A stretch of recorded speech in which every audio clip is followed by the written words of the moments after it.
Mambo vipi mtazamaji wa Manyuzi TV, karibu tena katika habari za kimichezo siku ya leo. Wakati huko visiwani Zanzibar, klabu ya Simba Sports Club ya wanaume wanakutana na Azam Football Club Mzizima Derby hii katika hatua ya nusu fainali ya NMB Mapinduzi Cup leo tarehe 8 Januari 2026 majira ya saa 2:15 usiku katika uwanja wa New Amani Complex.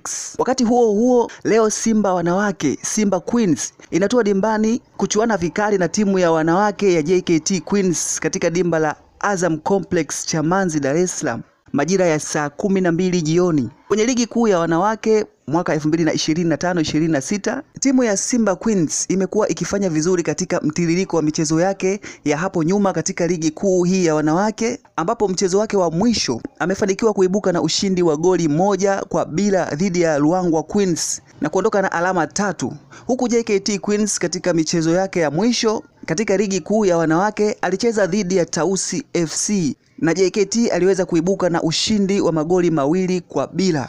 JKT Queens pia ni timu ambayo inafanya vizuri katika mtiririko wa mechi ambazo wamecheza katika ligi hii ya wanawake.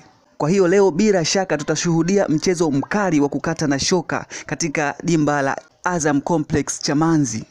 Na katika msimamo wa ligi baada ya michezo ya hapo jana, katika timu tatu zinazoshika nafasi za juu, Simba Queens ilikuwa ikiongoza na kushika nafasi za juu ikiwa kileleni kwa kuwa na points 18, ikifuatiwa na JKT Queens yenye pointi 16 na ya tatu ikifuatiwa na Yanga Princess iliyokuwa na pointi 15. Lakini baada ya mchezo wake wa jana, Yanga Princess kuibuka na ushindi wa mabao 4-1 dhidi ya Mashujaa Queens umepeleka Yanga Princess kileleni na kuwa na pointi 18 ikimzidi Simba Queens kwa magoli tu.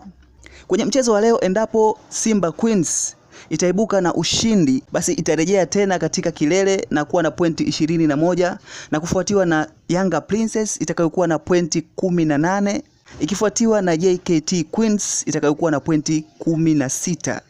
Simba Queens watakuwa na mwanzo mzuri siku ya leo kuielekea michezo miwili watakayoicheza Simba Sports Club ya wanawake na ya wanaume. Majibu tutayaona baada ya dakika 90 za kila mchezo ambao utapigwa siku ya leo, ikiwa ni katika kombe la NMB Mapinduzi Cup au ligi kuu ya wanawake Tanzania bara. Hii ni Manyuzi TV, endelea kufuatilia kwa kupata updates za kimichezo kila wakati. Usiache kusubscribe, kulike, kushare na kucomment. Unaweza pia ukaangalia hii video kwa mara nyingine ili kuendelea kuenjoy updates za kimichezo. Tukutane tena hapo baadaye.